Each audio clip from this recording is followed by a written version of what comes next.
આગળ વાત અમદાવાદની કરીએ। અમદાવાદમાં રફતારના રાક્ષસો બેફામ બન્યા છે। બેફામ રફતારના રાક્ષસે એક યુવતીનો ભોગ લીધો છે। તપોવન સર્કલ પાસે યુવકે અકસ્માત સર્જ્યો અને કારે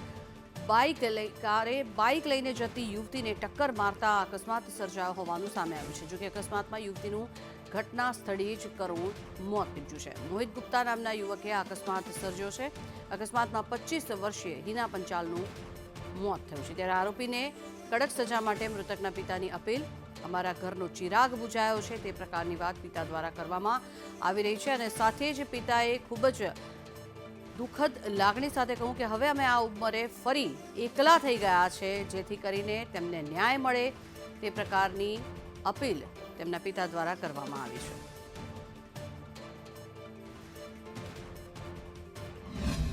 ઘટના બની આખી ઘટનામાં એવું છે કે મારી દીકરી સર્વિસથી આવતી હતી બાઇક લઈને, તો પાછળથી કોઈક ફોર વ્હીલવાળો આવ્યો અને પાછળથી આખી ફૂલ સ્પીડમાં ટક્કર મારી દીધી। એમાં છોકરીને 20 થી 25 ફૂટ દૂર ફંગોરાઈ અને ત્યાં માથામાં વાગ્યું, ત્યાં ખલાસ થઈ ગઈ।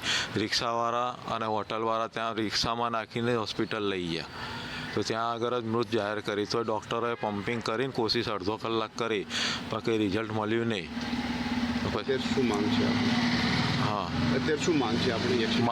માંગ એને અમને ન્યાય મળે। આ ફૂલ સ્પીડમાં જે ચલાવે છે અને ગમે તે કરે છે, તો આવું કોકનું જીવ જાય। મારે તો એકની એક છોકરી હતી પાછી, અને મોટી 25 વર્ષની થઈ, આપણે મોટી કરી પ્રેમથી, પછી આ રીતે કોકના લીધે જીવ જાય તો કેવું આપણને થાય? મારે તો ઘર ખાલી થઈ ગયું આખું। અમદાવાદ જાણે કે એક્સિડન્ટ હોટસ્પોટ બન્યું હોય તેવા દ્રશ્યો રોજે રોજ સામે આવી રહ્યા છે। અમદાવાદમાં ગઈકાલે થયેલા એક્સિડન્ટમાં વધુ એક યુવતીનું મોત થયું છે।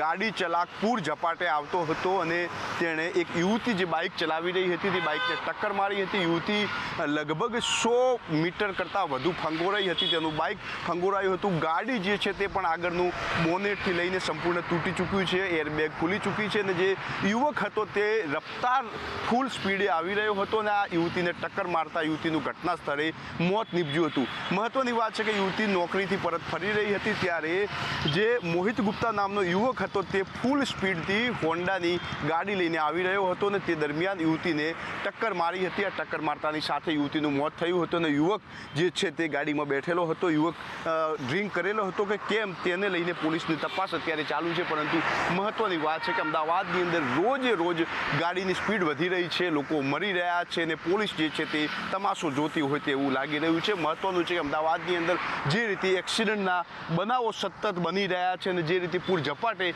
ગાડીઓ ચાલી રહી છે તેને લઈને પોલીસ પર પણ અનેક સવાલો ઊભા થઈ રહ્યા છે। પોલીસ દ્વારા વારંવાર અભિયાનો હાથ ધરવામાં આવે છે, પરંતુ કહી શકાય કે નિર્દોષ લોકોના જે મોત છે તે ક્યાંક ને ક્યાંક થઈ રહ્યા હોય તેવું લાગી રહ્યું છે। અમદાવાદની અંદર તપોવન સર્કલ ખાતે અનેક વખત એક્સિડન્ટ બન્યા છે। વધુ એક એક્સિડન્ટ ગઈકાલનો છે જેમાં એક યુવતીનું મોત થયું છે।